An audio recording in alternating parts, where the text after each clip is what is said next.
From Hollywood, it's time now for...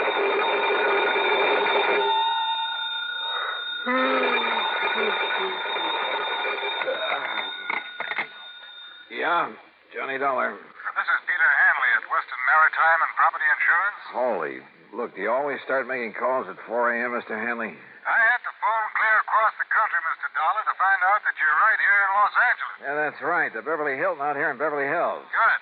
But I've cleared up the case that brought me here, so as soon as I have breakfast, if they serve it at this unearthly hour, I'll pack up my bags and go back to Hartford. Please don't. Oh, what's up? One of our clients is about to present us with a claim that I think you ought to investigate. As long as you're right here. Yeah, what sort of a claim? For the loss of his yacht, How much of a claim? between $150,000 and $250,000. Wowee. You know where Malibu Beach is? Yeah, sure, up the coast a few miles. Used to be a famous movie colony, that sort of thing. That's the place. Well, if you can find some means of transportation, I'll meet you at the Malibu Pier. On expense account, Mr. Hanley, I can find anything. Well, now, look here. And on a claim that could run to $250,000, I'm sure you won't be chintzy. Mr. Dollar. I'll see you at the Malibu Pier.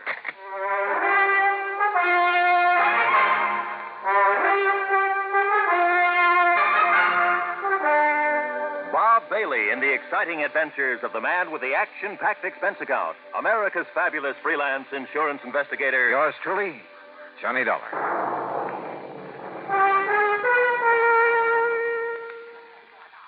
And now, Act One of yours truly, Johnny Dollar.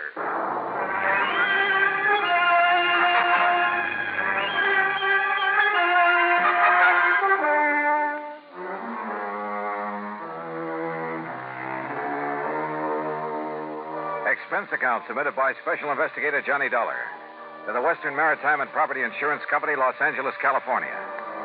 Following is an account of expenses incurred during my investigation of the Malibu mystery matter.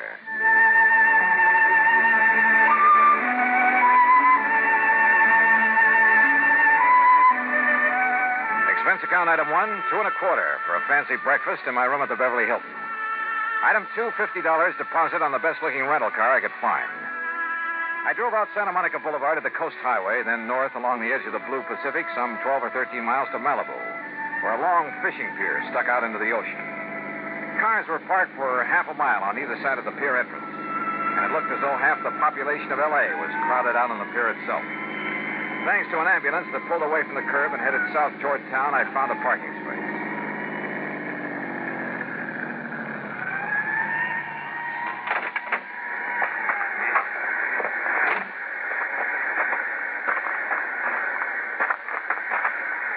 Mr. Dollar?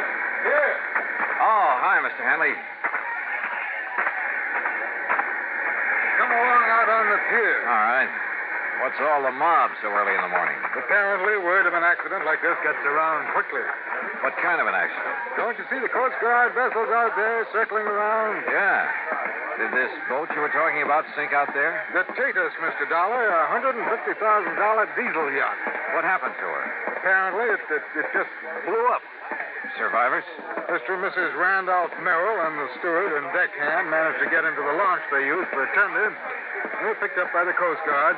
The skipper went down with the yacht. At least no trace of his body has been found as yet. Captain Rawlins. Well, you people just have to get back off the pit. Oh, Mr. Hanley. Now, this is Johnny Dollar, special investigator for my insurance company. Captain Rawlins of the Coast Guard. Mr. Dollar? Hi, Captain. Have you found anything out there, Captain? Not a sign of the Tatus, Mr. Hanley. Yeah, it's mighty deep water. And I'm afraid that, like Mr. Merrill and his wife told us, she just blew herself to smithereens. Yeah.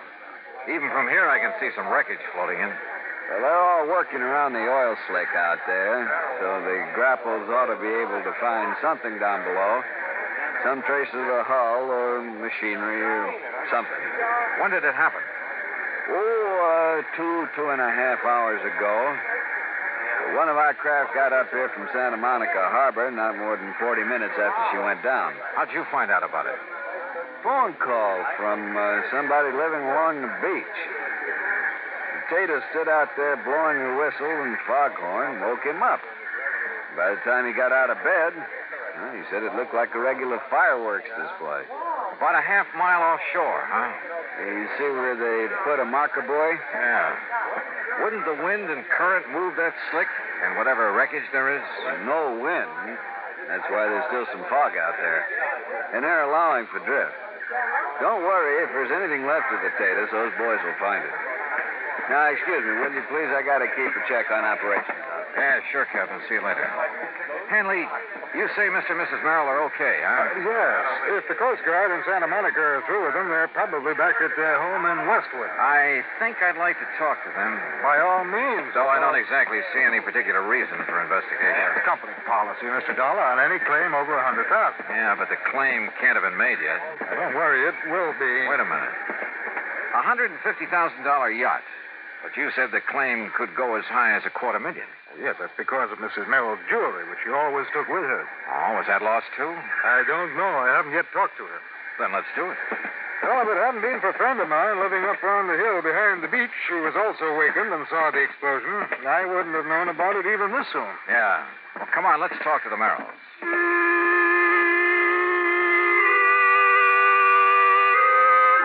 Pete Hanley had his own car, so I tailed him to the Merrill home in Westwood. It was in a nice, but certainly not a fancy section. I'd have thought a man with a $150,000 yacht would live in the snooty Bel Air property, the Brentwood Hills, Pacific Palisades. One of the sections that displayed a little more wealth. However, Mr. Merrill pretty well explained it. And quite frankly, when I had to take such a loss in selling out my plastics business, I decided we'd better retrench a bit. And really, Mr. Dollar, I don't miss that lovely big place we had in Bel Air one bit. After all, they're just the two of us, and we don't do a lot of entertaining. More coffee? No, thanks. As a matter of fact, Dollar, I was thinking of selling the taters for, well, to be frank about it, for purely economic reasons. Oh? Wouldn't it have been pretty hard to get your price for a boat like that? Possibly. Quite frankly, the maintenance on it alone became quite a burden after I lost my business. But no matter. Now the insurance will pay for her. Mr. and Mrs. Merrill, there is one thing that I must find out. Yes, Mr. Hanley. Mrs. Merrill's jewelry. No, thank heavens. No, that's safe. Oh, careful, dear, of the glass top on that table. Oh, I'm sorry. No, you see, Mr. Hanley, the jewels were the first thing I thought of when the engine on the Tatus started making funny sounds and woke me up. Well, I am glad of that. Here they are, all safe and sound in the little casket I keep them in. Oh, look at them, Mr. Dollar. Aren't they beautiful? Yes, very. But now suppose you tell me just what happened out there on the yacht. They said they'd been cruising peacefully up the coast, all hands on board asleep except for the skipper at the wheel. Then the engine started making strange sounds, shaking the whole yacht. The Merrills and the crew jumped out of their beds and rushed on deck. By then, the captain had discovered something wrong with the fuel system, so he ordered them off from the tender while he tried to operate the extinguisher system. Then, barely minutes after they'd cleared her side, came a series of explosions. And that was the last they saw of the Tatus and her captain. As for the Merrills, they were humbly glad they'd been lucky enough to escape. Lucky? Suddenly, sitting there, idly toying with the jewels, I discovered something that... Yeah, believe me, this case did need investigation. Needed it bad.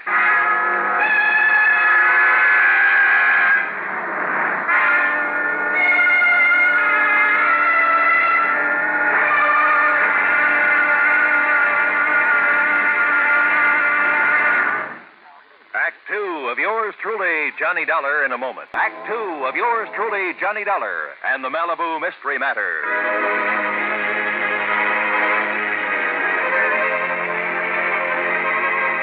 Remember when you were a kid and first found out about how mercury would plate a piece of gold, make it look like silver? How you went around putting it on everything made of gold that you could find? And remember when you first learned that a diamond could put a scratch on glass?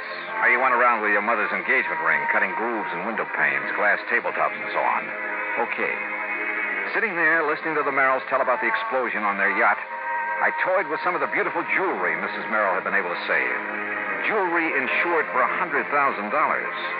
Absent-mindedly, I dragged the diamond in one of her rings across the glass top of the coffee table a couple of times. Then again with pressure. And it did not cut into the glass. I tried a couple of the other so-called diamonds among her jewels. Same result. No result. Those highly insured jewels were paste. Well, Mr. Dollar, it looks like we have the whole story now. Yeah, it sure looks that way. And, Mr. Merrill, whenever you're ready, you just file your claim and we'll take care of it. All right, Mr. Hanley. And quite frankly, well, why kid about it? Now that I've lost my business, I can well use the money. Oh? Then I'm kind of surprised you haven't sold some of these jewels. Dollar, there is a thing called sentiment that even money can't buy. Why, of course, Mr. Dollar. Before I part with these jewels... Yes, I'm sure. Shall we go, Hanley?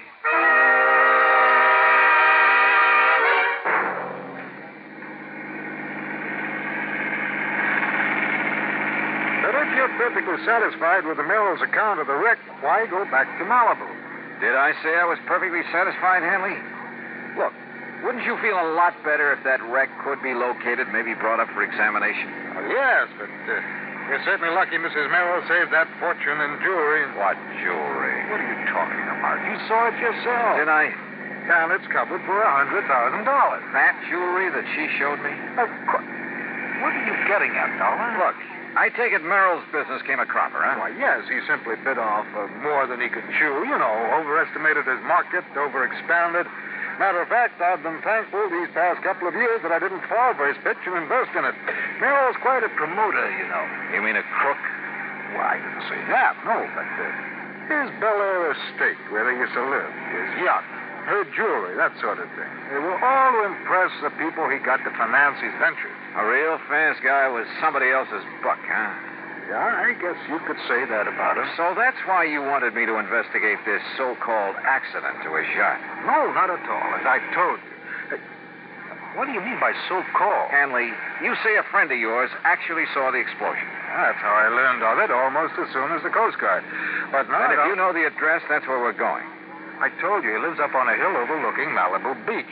Only first we're going to stop at the Santa Monica Coast Guard station and pick up a chart or two. Why? Also, if you know a good surveyor, we'll take him along with us. Dollar? Yeah, Hanley?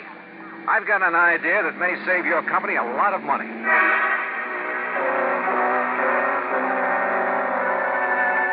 At the Coast Guard station, we picked up a navigation chart and a topographical map of the Malibu area. Then we picked up a surveyor named Barkley, who dragged along one of those tripod surveying instruments. Then on to the house of Hanley's friend up in the Malibu Hills. And from him, we got some information that began to bear out some of my suspicions. Yeah, that's right. That's right. When I heard the yacht's whistle and the foghorn, I hopped out of bed and I stood right here in this doorway to the porch. Uh-huh. Leaning against it the way you are right now, Mr. Duncan? Yeah, that's right. Yeah. Well, of course, it was so dark, it was so foggy out there over the ocean. I was about to go back to bed, and then, boom, the boat exploded. Where? Oh, I can tell you exactly where. From here, that is. What do you mean? Well, the flash it made. It was, right square between those two trees. All right, Mr. Barkley. Set up your transit and get a line on that. Yep. Then plot the line on this map. Right. Dollar, look. You look, Hanley. See that marker buoy where the Coast Guard boats are looking for the wreck? Well, the line Mr. Dobkin has given us is nowhere near that. Well, yes. Mr. Dobkin, do you suppose any of your neighbors heard the noise and got up for a look? I certainly would think so. Then we really have something to work on. But, Dollar, I still don't understand. You will, Mr. Hanley. You will. Plenty. Act 3 of yours truly, Johnny Dollar, in a moment. And now, Act 3 of yours truly, Johnny Dollar, and the Malibu Mystery Matter. Pete Hanley, the insurance man, and Barkley, the surveyor, and I continued our interviews of people living along Malibu Beach who'd seen the yacht explode. Yes, sir. I just rose right up in bed, and I could see straight out my front window. And you saw the actual explosion, Mrs. Gray? I certainly did. Right out through there. Good, thank you. Okay, Mr. Barkley, get a beat on it with your surveying instrument, then plot it on the map. Right you are, Mr. Dollar. That's right, sir. I see the flash right the other side of that big oleander bush out there in the yard. And you were standing right here, Mr. Phillips? Exactly here, yes, sir. Why, it was like it lit up the whole sky. Okay, Mr. Barkley. Right? Why, even through the fog I could see it just plain as day. I'll say I did. Gee. You see, we was having a little party, and I was just going in the kitchen to make us some scrambled eggs. Yes, well, now, just where... You know how it is, after being up all night and having some drink. Well, where were you When standing? the whistle started and the foghorn, we came out here. Right where you're And standing all now? of a sudden, Bluey, Gee, me and my friends, we thought it was the 4th of July all Okay, over Mr. again. Barkley, and you gee, what take a over. noise. Yes, sir.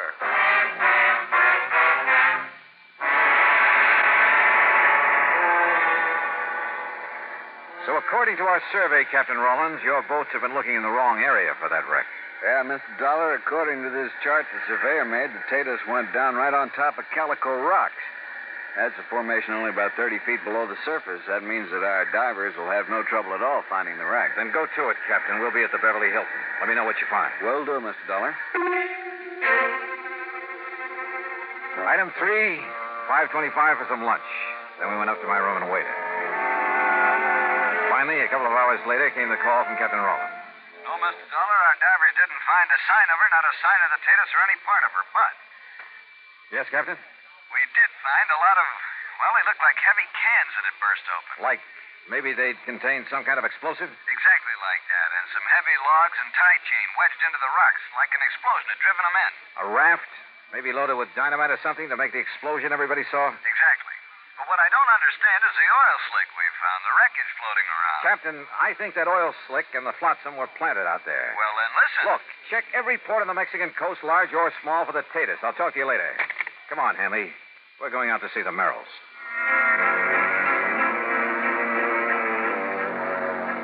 On the way out to Westwood, I wondered.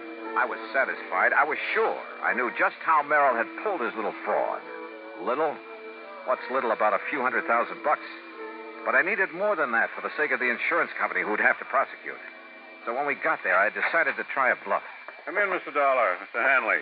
I didn't expect to see you back here so soon. Yes, won't you gentlemen sit down? Merrill, I think you ought to know the Coast Guard finally found something out there off Malibu. Oh? Yeah. The remains of your skipper on the Tatus. What? That's impossible. Nancy. Also, evidence that he'd been murdered. Murdered? Probably by you, Merrill. No, he's still alive. What? Wait, Nancy. Can you prove it? Yes. Or would you rather have your husband charged with his murder? No. He's in Mexico with the yacht. Nancy, be quiet. That's what I figured. At some remote little port on the coast of Mexico, he and the Tatus. Dollar. Where the yacht can be completely gone over, disguised.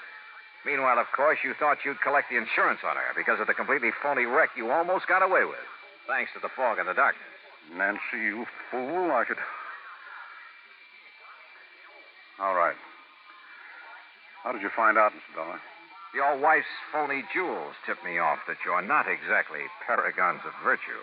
Phony, Mr. Dollar? Paste, Hanley, and nothing else. And I'll lay odds they'll sell the originals, that they plan to carefully lose the fakes. Why didn't they claim to lose them in the wreck? Oh, that would have been overplaying their hand.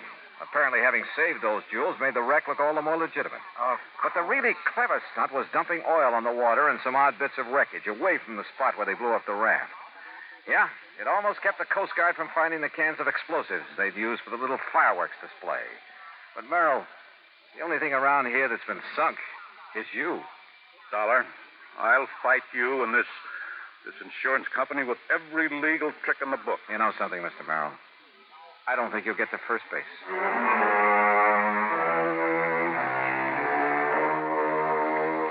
Yeah? When a crook tries to pull a fast one on an honest insurance company, well, you'll see what I mean when the courts get through with Merrill and his wife. Expense account total, including mileage on the rental car and a couple of extra days at the Beverly Hilton, $101.50. Yours truly, Johnny Dollar.